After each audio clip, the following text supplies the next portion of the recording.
Bad transmission in your Highlander RAV4 or Rx300? This video is for you.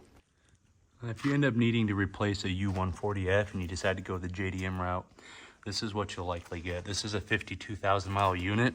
There's different versions. The JDM ones are almost all like this, if not all like this. So they don't have any provisions to mount like some US models.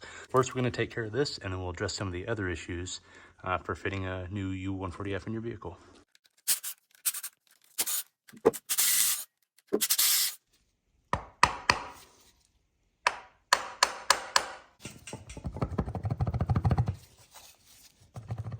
It's got to wiggle the wiggle enough here. So we do have to be careful because there is a bushing and a bearing right here.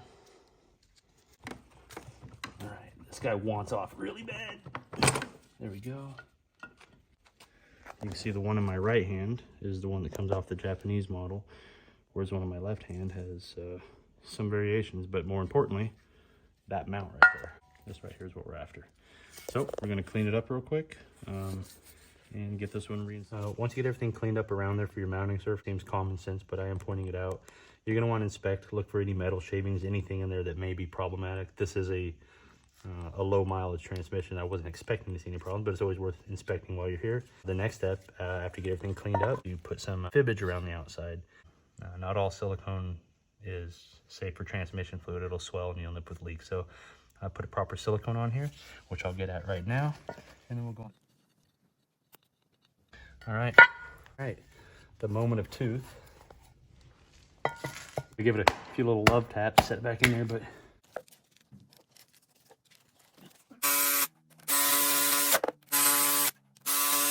again, the point in replacing this was so that we could have this mount here, which fits, in our case, Rx300. There are different mounts for different models, but this is what we're doing. No matter which model you're putting in the process is the same. Pop off this plate, inspect, put back on the plate off of yours. But we're gonna move on to the next thing that you have to address on this, and that'd be your dipstick tube, because they're slightly different on most models. So we are going to swap this out with the one off of our donor. I'll show you the difference in a minute. Stick tube here, I'm gonna show you a few differences. This is the one out of our JDM. This is the one out of our vehicle. You can see it's different. And don't get the dipsticks themselves messed up, because this one is significantly shorter. Here's the one out of our vehicle. Here's our JDM one. You can see it's quite the difference there. So make sure you're putting the right parts back on. The only other consideration to do on these are these O-rings down here. You want to make sure they're in good shape. I'm just going to replace this one, but at bare minimum, you need to make sure it's in good shape, because that's your seal for right there. And then it just bolts back in the original spot. I'm going to take care of that O-ring and get this put back on.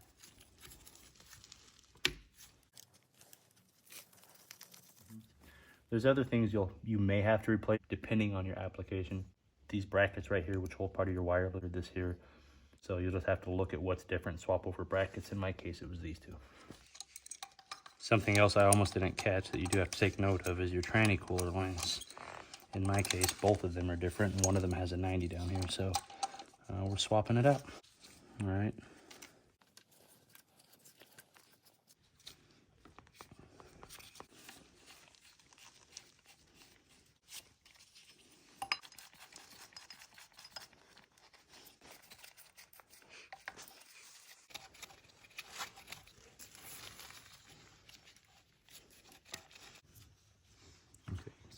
So one of the last things we have to do is check our ring and pinion. I have two spare differentials over there, both with different gear sets in them, and the tag is wore off. So I'm going to pop this cover. The ring gear will actually be marked usually. If not, I'll just count the ring gears and the pinion gears. And but here we go. I felt like 12 Ugga Duggas.